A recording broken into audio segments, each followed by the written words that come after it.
Hi, this is Frank Olhurst with Peerlyst and another episode of Peerlyst Community TV. Today, my guest is Marcin Kleczynski. I always mess these names up.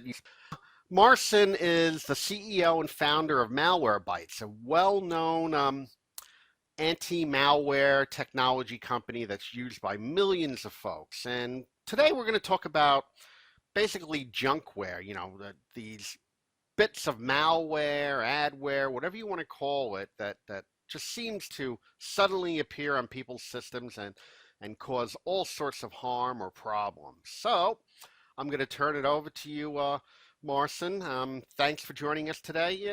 Why are we seeing such a rise in this junkware stuff?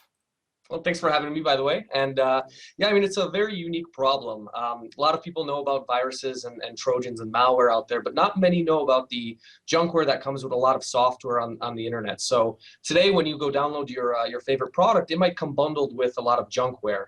Or if you go buy a new computer, it might come preloaded with a lot of tools or products that you might not even need or want. And the reason for this is a lot of these companies are providing free software or trying to make the machine that they're selling at a lower price point. And so they let people basically pay into this pot where they're able to sell their software, push their software onto your computer without you really knowing.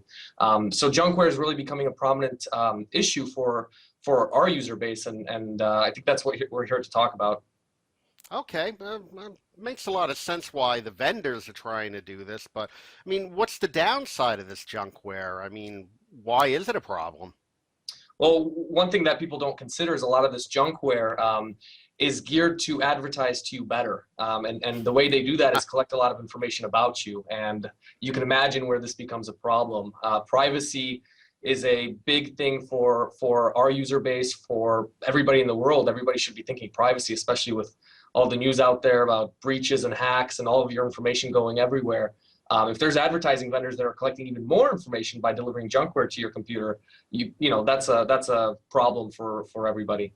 Okay, I gather there's probably a performance impact and other issues that this junkware creates. Yeah, absolutely. There's a famous picture on the internet from long, long ago where Internet Explorer, your default browser, has about 35 toolbars in it. And the actual browsing capabilities are so diminished. You have a little inch of a window that you have left to browse in, and that's a serious problem. People get toolbars all the time. That's why there's so many tools out there to remove the toolbars, and we've come full circle where these are such tremendous issues: performance impact, usability impact. It's not a fun problem to have. So you now have to install a toolbar to remove the toolbars. Something like that, right? So, what's the solution to this problem? And, is there any other things to worry about when you're removing this junkware? So it's on the antivirus and the anti-malware vendors to provide removal capabilities. A lot of these toolbars are pretty easily uninstalled. Some of them do hook in very deeply into the system. That makes it a little tougher. It's on the antivirus, anti-malware vendors. So vendors such as ourselves have added capabilities to remove what we call, and it's a cute name, PUPs, which stands for potentially unwanted programs, which includes toolbars, junkware, and so on. And we target so many of them, and a lot of them come to us with a lawsuit saying, "Why are you removing me?" And we kind of use the same approach on them. Well, you didn't force the users to install your product, so we're not forcing your users to remove it, or our users to remove it. And they don't really like that argument. But there's some complications in just removing it cleanly and making sure you can get your computer back to where you started without the junk on it.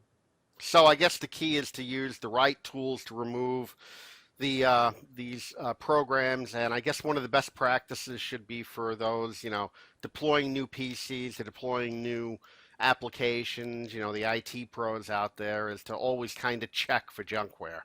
Right, and when I buy a new Dell or an HP and it comes preloaded with all of the Dell software and the HP software, I usually end up just reinstalling Windows from scratch every single time I buy one of these computers or laptops. So at this point, it's a lost cause when it comes to starting fresh with a new laptop. There's a reason they're able to sell it for $300, $200, and they weren't able to before.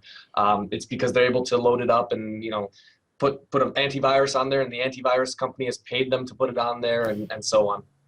Okay.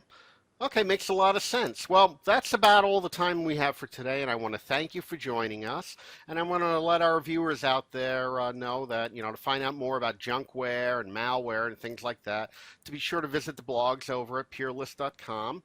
Take a look at Marcin's profile page as well, and also visit the Malwarebytes page to get more information. And thanks for joining us today. Thanks for having me.